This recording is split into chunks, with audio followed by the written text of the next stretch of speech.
ওজন কমানোর বিষয়টি কেবল আয়নার সামনে নিজেকে সুন্দর দেখানোই নয়, বরং এটি একটি সুশৃঙ্খল ও দীর্ঘমেয়াদী স্বাস্থ্য সচেতনতা।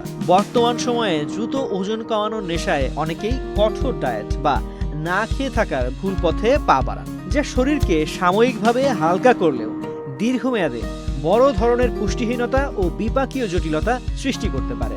ওজন নিয়ন্ত্রণে রাখতে হলে প্রয়োজন সুষম খাদ্যাভ্যাস ও জীবনযাত্রার আমূল পরিবর্তন। ওজন কমানোর প্রথম শর্ত হলো ক্যালোরি গ্রহণ এবং খরচের ভারসাম্য বজায় রাখা। ডায়েট থেকে চিনি, মিষ্টি, অতিরিক্ত তেল এবং পরিশোধিত শর্করা কমিয়ে আনা বাঞ্ছনীয়। রূপায়ণ lake castle, welcome to the land of piece. পরিবর্তে খাদ্য তালিকায় রাখুন প্রচুর আঁশযুক্ত শাকসবজি, যা দীর্ঘক্ষণ পেট ভরা রাখে এবং ক্ষুধা নিয়ন্ত্রণ করে।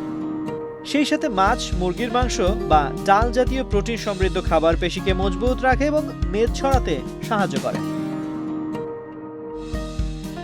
খাদ্যাভ্যাসের পাশাপাশি নিয়মিত শরীরচর্চা অপরিহার্য। প্রতিদিন অন্তত 30 মিনিট দ্রুত হাঁটা, সাঁতার কাটা বা সাইকেল চালানো শরীরে জমে থাকা অতিরিক্ত ক্যালোরি খরচ করতে কার্যকর। বিশেষজ্ঞরা বলছেন, কেবল শরীরচর্চায় মনোযোগ দিলেই হবে না, বরং পর্যাপ্ত ঘুম ও মানসিক প্রশান্তিও ওজন কমানোর প্রক্রিয়ায় সমান গুরুত্বপূর্ণ। ঘুমের অভাব শরীরে কর্টিসল হরমোনের মাত্রা বাড়িয়ে দেয়, যা পেটের মেদ জমার জন্য দায়ী। তাই অন্তত 7 থেকে 8 ঘন্টা নিরবিচ্ছিন্ন ঘুম নিশ্চিত করুন এবং রাতের খাবার ঘুমানোর অন্তত 2 থেকে 3 ঘন্টা আগে সম্পন্ন করার অভ্যাস করুন।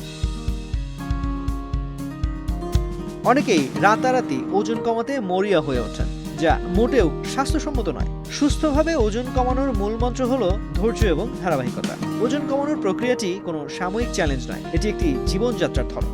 হঠাৎ খুব বেশি কঠোর ডায়েট শুরু না করে ধীরে ধীরে খাদ্যাভ্যাসে পরিবর্তন আনুন।